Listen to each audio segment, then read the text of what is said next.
islom olamining markazi bo'lgan Makka Mukarramada, Madina Munavvarada va boshqa aziz joylarda bo'ldik. Biz nihoyatda hayajonda bo'ldik, hammamiz ham. Chunki shunaqa holni hech avval uchratmaganmiz, hali birov o'ylab ham ko'rmagan edi. Gap shundaki, bizni 100 kishini muhtaram prezidentimiz o'zlari tanlab, mana shu kishilar borsin dedilar. Ya'ni millat uchun, el uchun, yurt uchun ish qilayotgan, xolis mehnat qilayotgan, beg'araz ishlayotgan ajoyib insonlarni yubordilar shu yoqqa. Xuddi shunday qarasak shunday har xil sohadan odamlar bor. Bitta yozuvchimiz bor, bitta rahbar bo'lgan kishilar bor avval. Bundan keyin ayollar bor. Undan keyin yana hattoki masjidning ikkita qorovuli ham bor. Yonma-yon birga yurdik. Men aytdim, men faqat qorovullik qilaman dedi. Masalan, hatto shu mansabda ishlagan odamning ham kichkina mehnati ham unutilmayapti-da.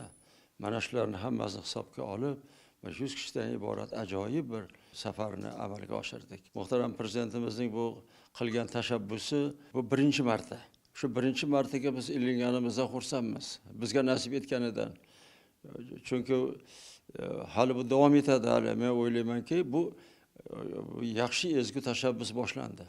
Halichi bu boshqa mamlakatlar o'ziga qabul qilib oladigan, o'rganadigan ajoyib tashabbusi bu. Chunki doim bir narsaga e'tibor bersak, muhtaram prezidentimiz katta majlislar bo'ladimi, xalqaro yig'inlar bo'ladimi, yoki Birlashgan Millatlar Tashkiloti bo'ladimi?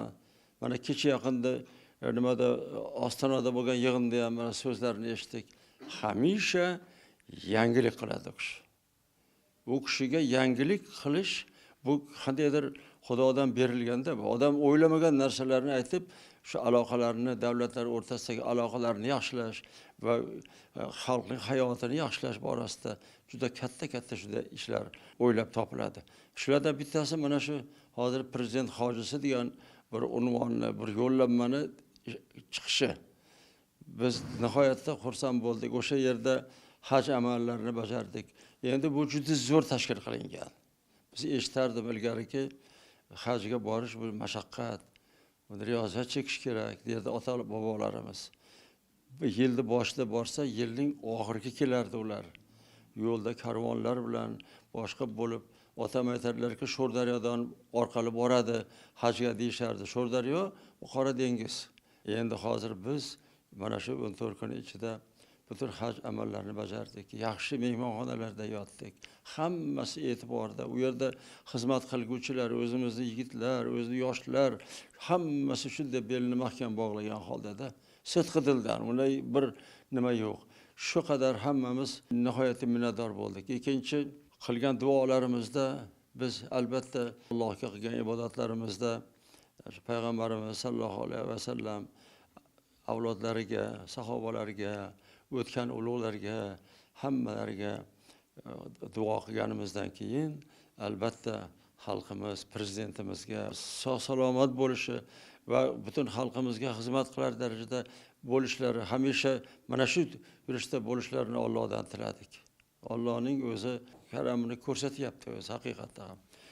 Biz Makka Madinada oldin Madina Munavvarada, Masjid Nabaviyda o'zimiz ibodatlar qildik. 2-3 kun bo'lgandan keyin u yerdagi eng aziz joylar, payg'ambarimiz bilan bog'liq bo'lgan joylar, ular Uhud tog'i, hatto payg'ambarimiz aytgan ekanlar, biz Uhud tog'ini yaxshi ko'ramiz, Uhud tog'i ham bizni yaxshi ko'radi deydi. Qarang, o'sha tog'ni oldiga bordik, u yerda katta sahobalarning bir qabrlari bor ekan, ularni ziyorat qildik. Undan mashinada Makka Mukarramaga bordik. Bu yerda yana yo'lda boshqa joylar, Zulhufayla degan masjidga tushdik yo'llarda. Keyin Makka Mukarramada ham yaxshi bir mehmonxonaga joylashdik. O'sha yerda hammamiz joylashib, choyimiz, ovqatimiz hammasi joyida. Hamma amallarni amalga oshirdik. Hamma amallar sidqi dildan. Mana shu duolarimizda hammasida mana shu bizni maraga shuni ravo ko'rgan, bizlar yo'llagan muhtaram prezidentimizga haqlariga duolar qildik. haqiqatda ham. Bu yurakdan chiqdi. Ko'p kishilarimiz ko'zda yosh bilan shunday duo qilishdi. O'zimiz ham hayajonlanib ketib. Mana shu bir narsani eslamayman. Men endi Amir Temur davri bo'yicha ko'p o'rganganman, kitoblar yozganman. Shunda Amir Temur bobomiz ham hojilarni nihoyatda hurmat qilgan ekanlar. Mana shu an'ana davom etyapti. Ayniqsa bu narsa bizning yoshlarimiz uchun juda katta ahamiyatga ega. Biz hozir mana u yerda o'zimiz yo'l-yo'lakka kelishib oldik. Uylarimizda, dalalarda yoki boshqa suhbatlarda, bozordami, qayerda, mehmondami aytaylik, qayerda bo'lsak ham biz mana shu kunlarni aytishimiz kerak. Odamlar bolalarga aytsin, farzandlarga aytsin. Agar biz uchrashuvlar qilsak, o'quvchilarimizga aytamiz.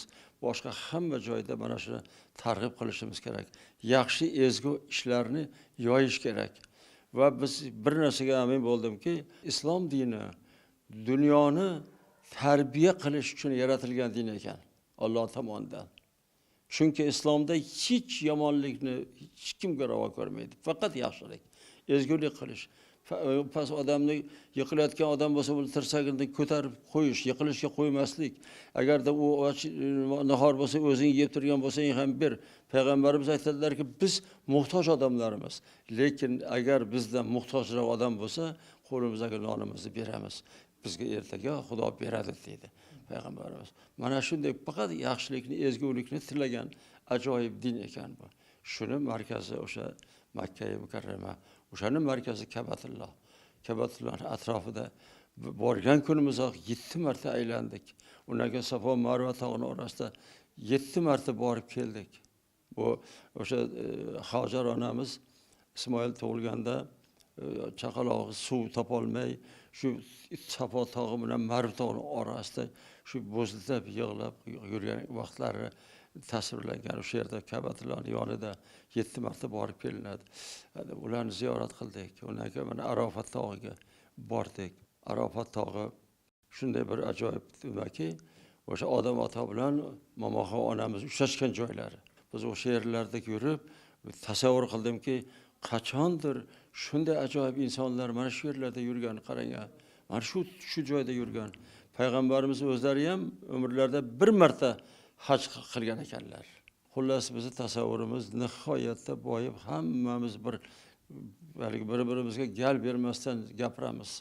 Mana shu 100 odam hamma teppa-teng, bir-biri bilan hurmati hammasi joyida. Men o'ylaymanki, bu ishlar albatta o'zining natijasini beradi. Biz endi prezident xorijisi bo'ldik, unga yarasha ishlashimiz kerak. O'zimiz tutumimizdan boshlab ishimizgacha yoshlarimizga ayniqsa namuna bo'lish kerak.